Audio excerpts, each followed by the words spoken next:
the most important things are the things you do every day. And if you're married, those are the things you do every day together. That's what we're talking about today on Elevate Ordinary.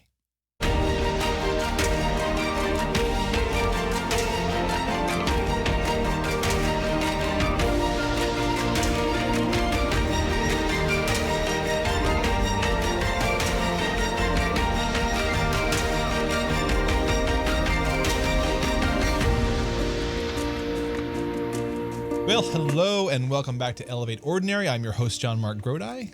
I'm Teresa Grodi, and I love our intro. I do too. It's really Alina nice. De La Torre is my spirit animal. And she chose all of those things based on knowing me and the things that we it's really good. think we do in our head together. Yeah, it does. It gets across the ethos and the mission of the show, which is to elevate the ordinary little bits of life, pull them out, examine them, look for the opportunities for virtue and for grace and for service that we might be missing, we might be taking for granted, and also to exemplify how we can have good conversations around those to elevate our lives and each other's. So that's what we're talking about here on the show. And today we're talking about routines and daily habits and things like that, particularly focusing on the morning, because that's just something we've been working on lately. But we're talking about the things you do every day. So we'll get to that in a moment. I want to remind you, as always, that if you're people who listen to the show, if you like the show, if you like what we're doing, we'd love you to be partners in it. Check out elevateordinary.com to learn about how you can support the show and join the community, which can be accessed via the app at theawakenapp.io. So, actually, I had a quote here. This is one of those quotes. It's so obvious that it's been said by many people in many different ways. I heard it most recently from Jordan Peterson. I can't open my iPad right now, so I'm just going to paraphrase, which is that we tend to think of the things we do every day as mundane, as trivial, but it's exactly wrong. He did say that. That's exactly wrong. Those are the most important things you do because they add up over time.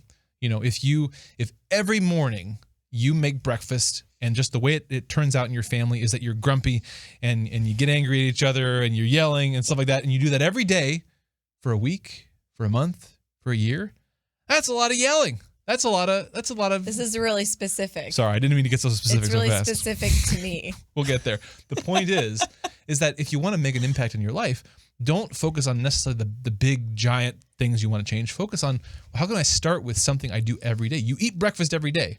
We talked about this in the past, I think one of our first episodes, about the sacramentality of the meal and how, hey, you eat breakfast every day. So why not, if you're trying to initiate family prayer, for instance, why not attach that to the daily meal that you share together every day? Like you already do that. You already have a habit.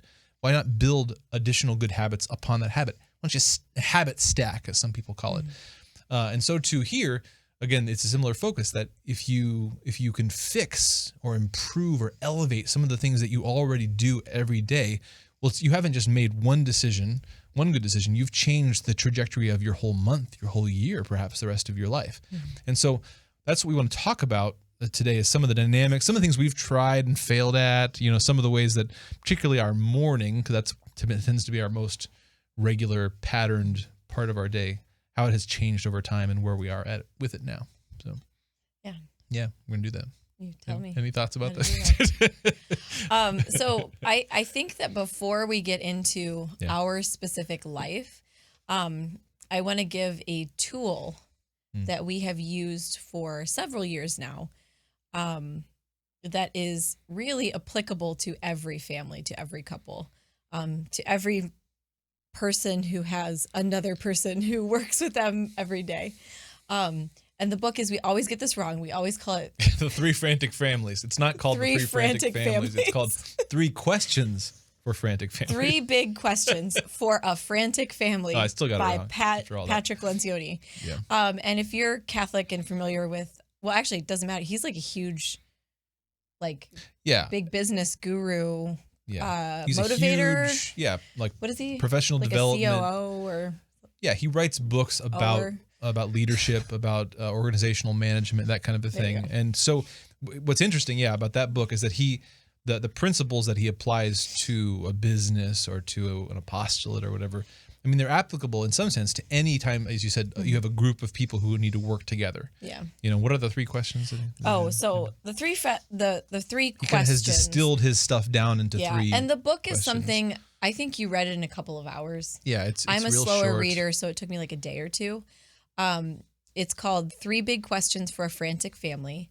And I always like to pair this book with it because this other book is like a lived version of this book. It's Jennifer Fulwiler's One Beautiful Dream. Right. And actually in like the Mexican restaurant chapter, they actually, her and her husband sit down and do this. Yeah. But she never actually references it, but Pat Lencioni writes a thing for the book. Like they know each other. I know there's a reason why she doesn't specifically reference this book. But the 3 questions are, what makes your family unique? Mm-hmm. What is your top priority or rallying cry right now? Yeah, what's most important right now? What are you working on? Yeah. And how do you talk about and use the answers to these questions? So I think what we're probably going to focus on during this episode is number 2, like what is your identifying your top priority for your family now? Well, I think all of them fit in because so one important aspect of all this is that a lot of times if you go out there and you read books about habits or routines, a lot of times they're talking about them in terms of individuals because they're speaking to individuals, people who are working on themselves. So that's good, that's necessary.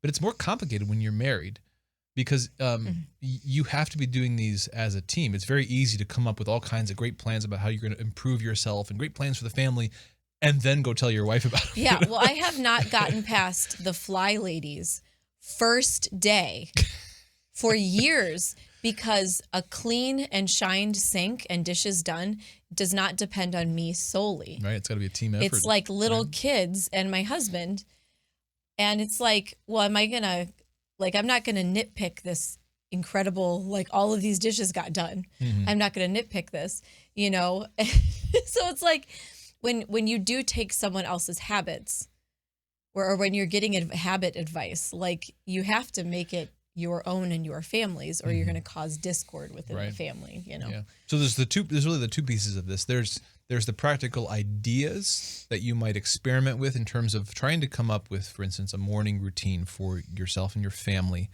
that works, that helps you start the day well, that gets in the things you need to get done.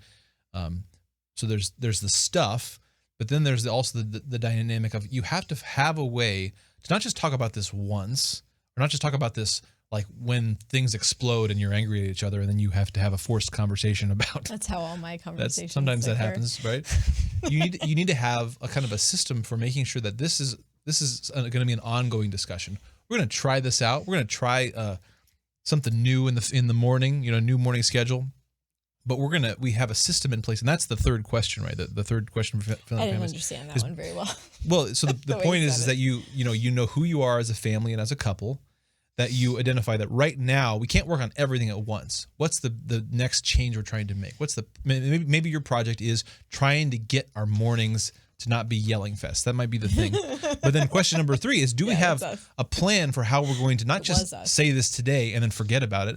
How are we going to begin to take steps, but then continue to have conversations? And so that might be a weekly date night that, hey, we're committed to. Every week, we're going to get back together and talk about how this went and how we can tweak it and how we can make it better. What went great, what didn't go so great.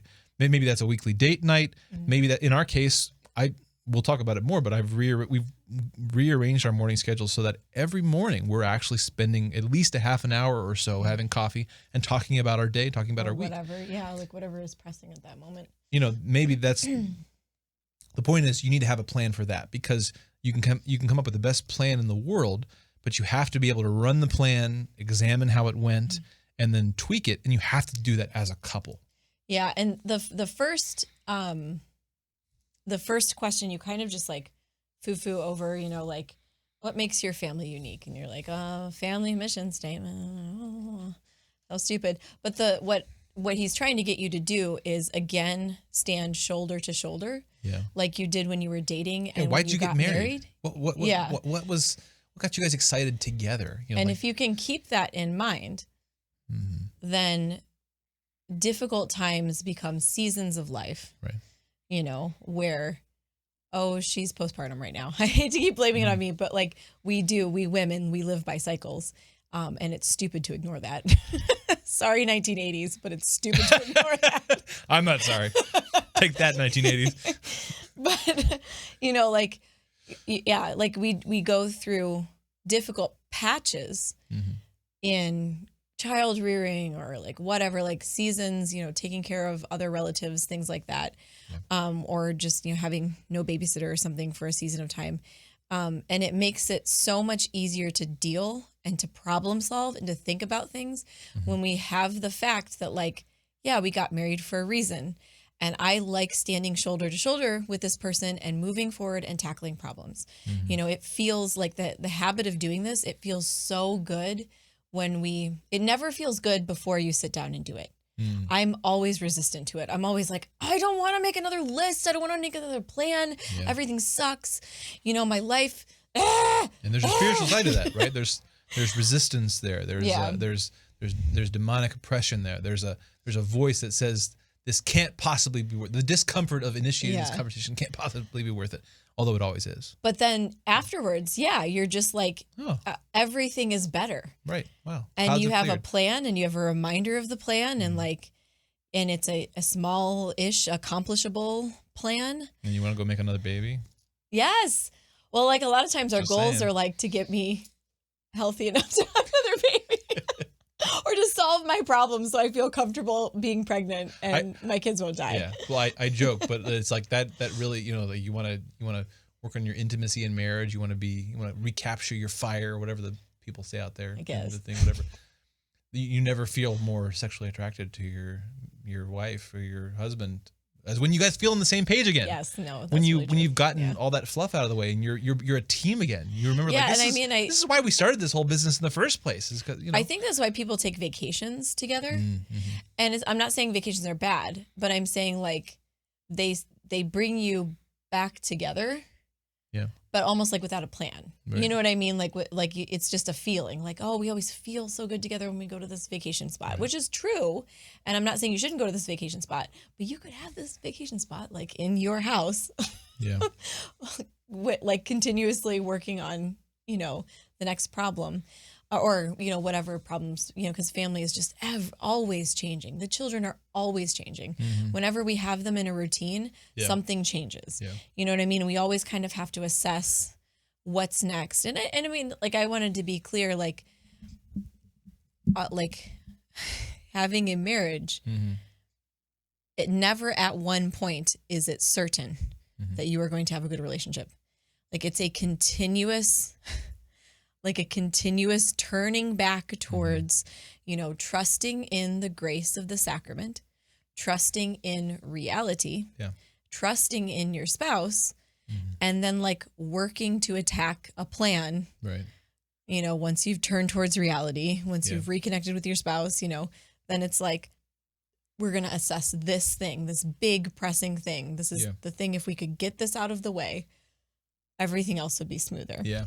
And so there's two kind of areas. If we're thinking in terms of daily stuff, things that happen every day, we're going to go on to talk some more about the practicalities of food and exercise and prayer and those things that really should be part of everyday life. But you have to have a plan. You have to be kind of working on that plan, figuring out how to make it work. But even before that, this worked out really well. We talked about the three big questions first, because if you're in a marriage, the first thing then has to be making sure that you have a plan for your relationship, because otherwise you may be going down a good path in one sense individually, but making it harder to get back on one page with your spouse. That has to come first. And so if you don't have it, then in terms of those three questions for frantic families, that number two question, the number one question, like, who are we? You know, get back, like we're shoulder to shoulder. This is a common mission. We're going to do it together.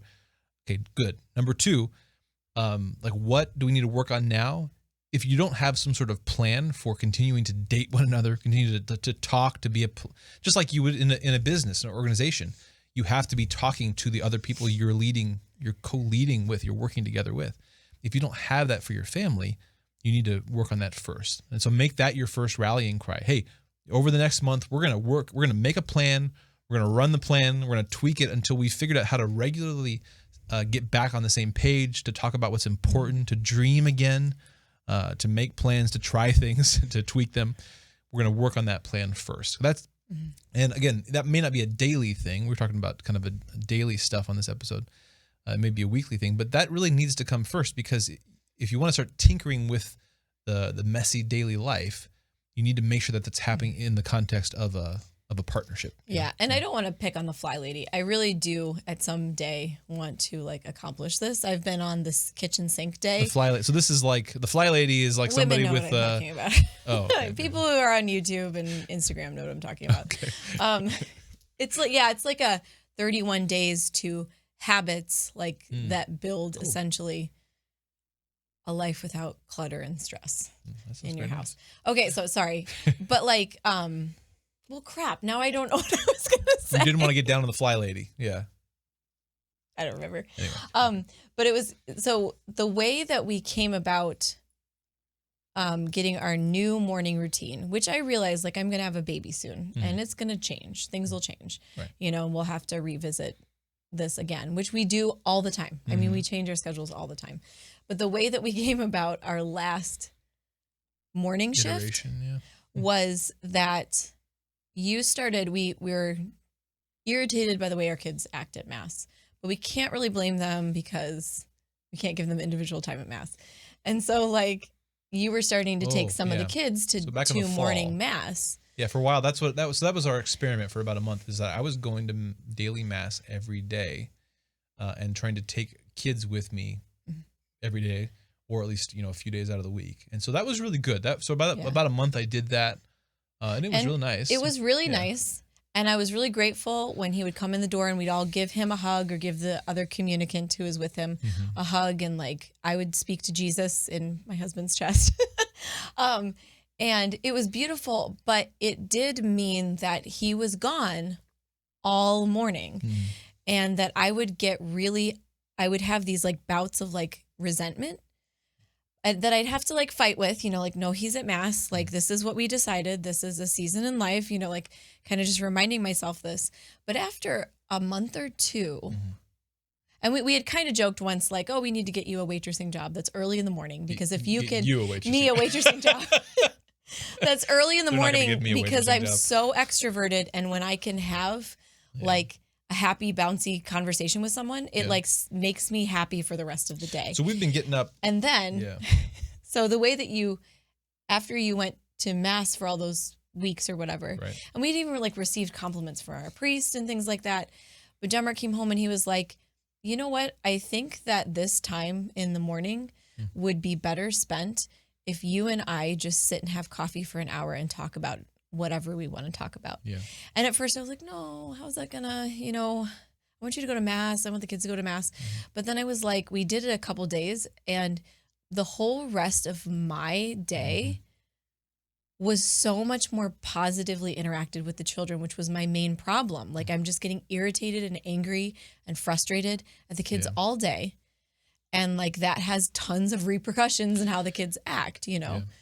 And it's funny because for the last couple of years, another a practical piece of this, right, is getting up earlier in the day so that you have time before the kids get up, right? Before you have to be at work, before you have to be at school, before you have to, begin the day with kids, is to get up early so that you have some time to get your head right before the day begins, to get some prayer done. In my case, for a while I've been getting up early. I find that if I exercise first thing in the morning, that has a real positive effect on my day. So I get up and I pray, and then I go to the gym for a little bit. And then I was, again, a couple months ago, I was going to Mass every day. For a long time, though, you were getting up and falling asleep. Right, for a long time. So, like, you had to switch and be like, I just have to get myself out of the house right away and exercise. Right. Yeah. And I've gone back and forth a little bit on that one. But the point is that we've been getting up together for a while, for a couple of years now, but we hadn't really tried making, because I don't get up first thing in the morning and I'm not really ready to talk yet. It takes me. I gotta get a cup of coffee in, but getting up and praying and then going to the gym, and I come back in our current schedule. Again, what I was doing was going to Mass, and that was really good, and I enjoyed that month that I was doing that. But I did realize actually that use of that bit of time between the gym and the kids getting up would be a perfect time for us to have coffee because I'm fully awake now. I can have another cup of coffee. We can get our notebooks out. We can look at our calendars. And I hadn't really planned on it. I just tried it one day. And again, in the midst of these ongoing experiments with our morning routine and our daily routines, that was a real game changer. And it really connects to what we were talking about. Like you can believe it intellectually that it's important to stay on the same page and have time as a couple and to have, quality time and dates. But you can't actually see the impact until you do it, until you do prioritize it. You can't really see all the fruit that it's going to have. That's why some of this stuff, you have to experiment with some of these pieces in your day. You have to see where they fit and kind of measure the fruit a little bit. Yeah, never have the attitude that when something fails, this is pointless. There's no point in this. See how stupid this thing is. Like, just like think about why it failed and what you could try to do to tweak it a little bit. And not all of our mornings have been pleasant. No. Like, I've picked fights and we've fought in mornings. But fights are always good. I mean, they're just ways that, like, I need to be heard or whatever. It's usually me that instigates the fighting. So yeah, no, it's wonderful. I look forward to it every morning. Yeah, so that's been a good piece. Yeah. So I think consider some things for the morning. Like, I think the getting up early. Let's talk about the practical things for a moment. Like, I do think that Catholics underappreciate the practical aspects of their lives and how those are wrapped into the spiritual. We talk a lot about how we tend to compartmentalize the faith. That my Catholic stuff, that happens on Sunday or in these specific religious contexts. And then there's all the neutral stuff, my money, my time, all that. That's just practical. It's not really drawn into my faith life unless some hairy moral issue comes up. But I think that's wrong. I think that's exactly wrong. And it's part of what we talk about on this show, that those things that we do every day, those practical aspects of our life, those are the daily opportunities to seize virtue, to say, no, I'm not doing this for myself. I'm doing this reasonably as an act of obedience to God, to the nature that he's given to me, as an act of investing in my vocation. So in my case, for instance, as a man, I've just found that getting up every morning and training, exercising, that has such a profound effect overall in terms of my strength and my energy, but also just my headspace, throughout the whole day. Like, I've seen guys joking lately that like going lifting some weights is like their therapy, but it's true. I've listened to some psychologists talking about the effect of some prolonged intense exercise, how that affects us emotionally and our stress. I found that doing a little bit of that every day has such profound spiritual and physical and emotional effects and my stability as a man. And so because of that, I've prioritized putting that into my morning routine every day. And now that it's become just a daily little thing, it's a nice habit. It's kind of a routine I go through in the morning. That might look different for somebody else. It might fit into your life differently, but again, it's an important little daily vitamin, a daily piece of your life that may make a big difference. Yeah. I was going to talk about breakfast time. Yeah, let me give an intro to that. Yeah. So I always cook breakfast in the morning, and we always have eggs, because honestly, it's just cheaper and easier than cereal and healthier. But I mean, like, when I think about the practical, sometimes like, why can't we just be like other people who have waffles in a toaster? And then I'm like, well, because then I'd have to put like 16 waffles in a toaster, and this is like I just crack eggs in a pan and they're done. Well, and waffles, you're gonna be hungry 2 minutes later. Yeah. Well, I mean, so anyway, doesn't matter. Sorry. But it does. That's the point. So, like, I would make breakfast, but we would go through this, like, so I'm making breakfast, which has like multiple levels of homemaking in the kitchen. Okay. Like thinking about the day, thinking about all the tasks that need to get done, like thinking about dinner. What can I multitask at doing this right now? The kids are running through, and in the morning, I don't know why, but they just want to lay on the floor between the oven, the refrigerator, and the sink, right there, which is exactly where I need to move, like every 15 heartbeat. I mean, not in seconds. So to make a list here. So the kids always want to be in the kitchen. That is an issue. They want to talk because they're extroverts like me. It's a chore time for the family right before breakfast. And so there's a lot of running around and trying to coach the kids in that. Then there's the making of the eggs themselves, which for whatever reason stresses me out. And you're not good at making eggs. I mean, it's just you're just not for whatever reason. Your eggs. You've been trying for years. You're so good at everything else and all the other cooking, but for some reason, eggs you just have not been able to. Coming out. It's all coming out, people.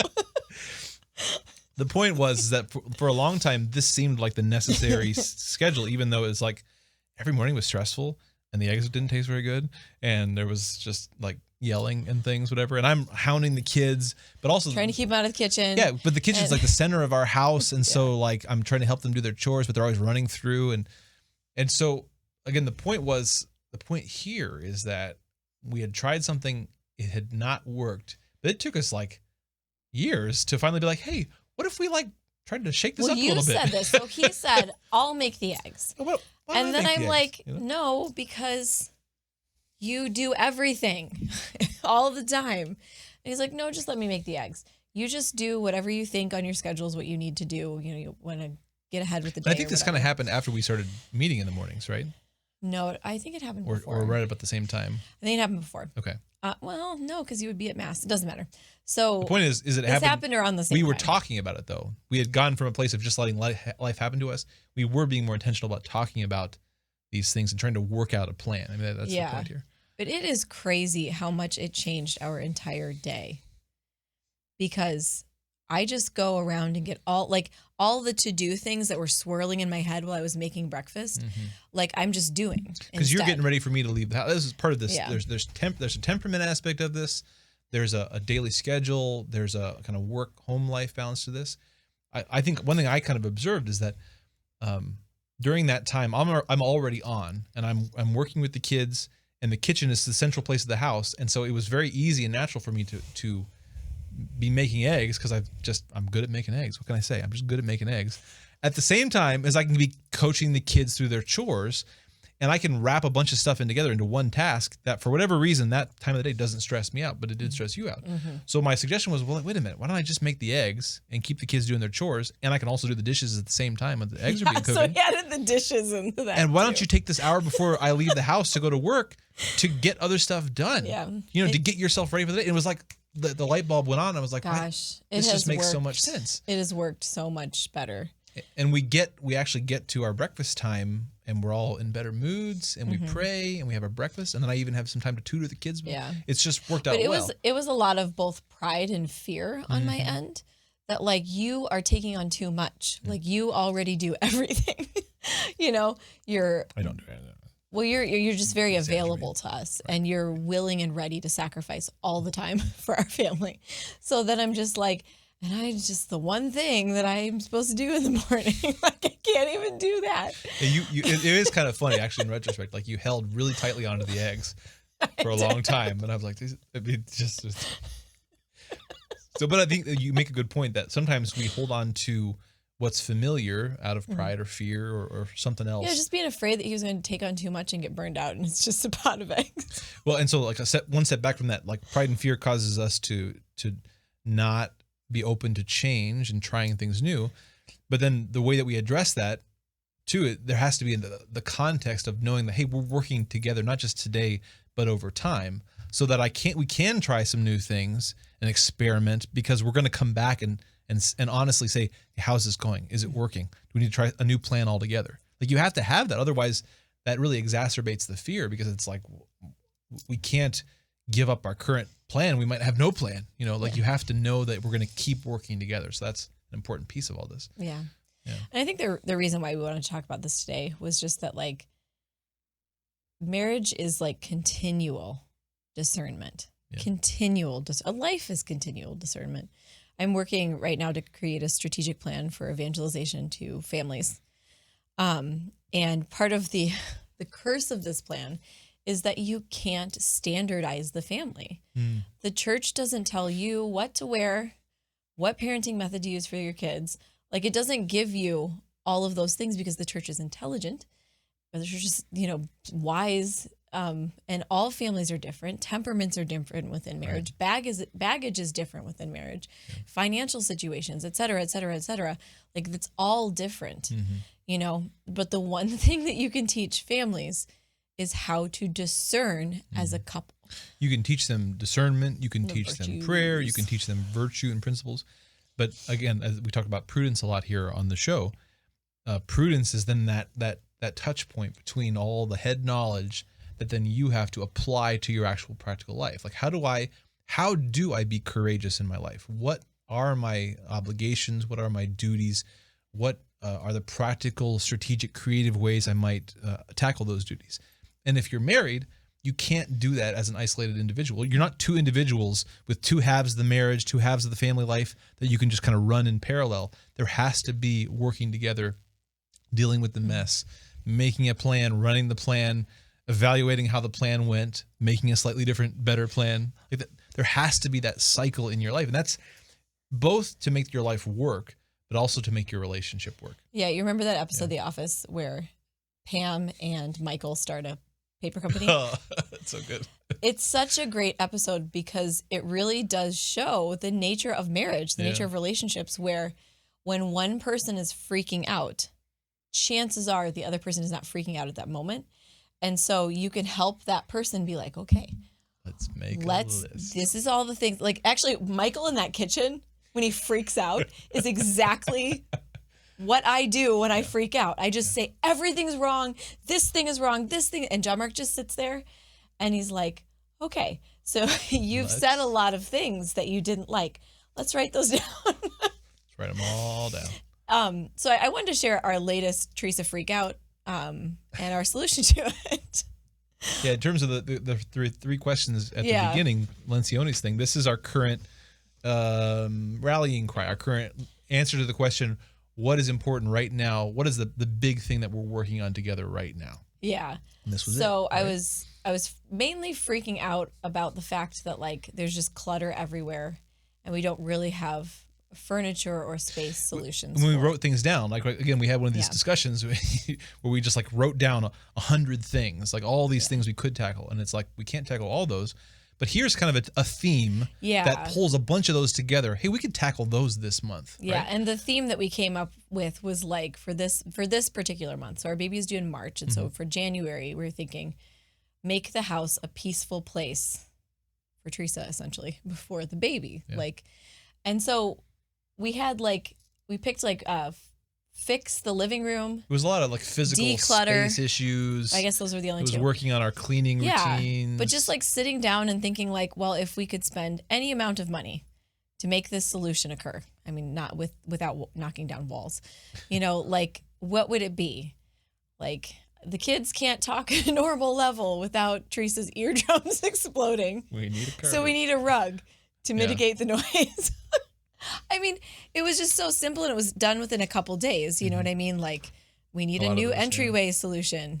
Our toilet, Teresa is plunging the toilet 4 times a day for the last several years. After being annoyed for 5 years, we finally got a new toilet. Like, That's we could have right. solved that 5 years ago if we just had focused. Yeah. Yeah, and we have couch issues and whatnot. And then we have, like, we've accumulated a lot of clutter in our many storage spaces. So, like, going through our storage spaces and getting rid of a lot of the stuff before the baby comes will be really helpful. This is so important, right? Because another aspect of like daily routines, daily habits in the context of married life is that your priority list, what affects you, what bothers you, might be very different from your spouse's. That's something we find a lot. When we actually make that list, I'm kind of like, well, okay, there are 5 things on there that you say are bugging the heck out of you, which don't really bother me, but would be pretty darn easy to fix if we decided to fix them. Yeah. You know, but I wouldn't have fixed them because they're just not, like, they just don't bother me that much. Sometimes a lot of the problems are seeing, like, for example, before the baby comes, if we don't solve these things before the baby comes, in my mind, we're not going to solve them for another 2 years. You know, because you never know how life is going to change after the baby comes. Yeah. And it's like, yeah, we still have stuff in storage boxes from 4 years ago that we've never even looked at, you know? So it's like, I'm seeing it in terms of years and you're like, why is this even bothering you? I could just take this out to the trash right now. Right. And I'm like, let's take it out to the trash. Yeah. So but anyway.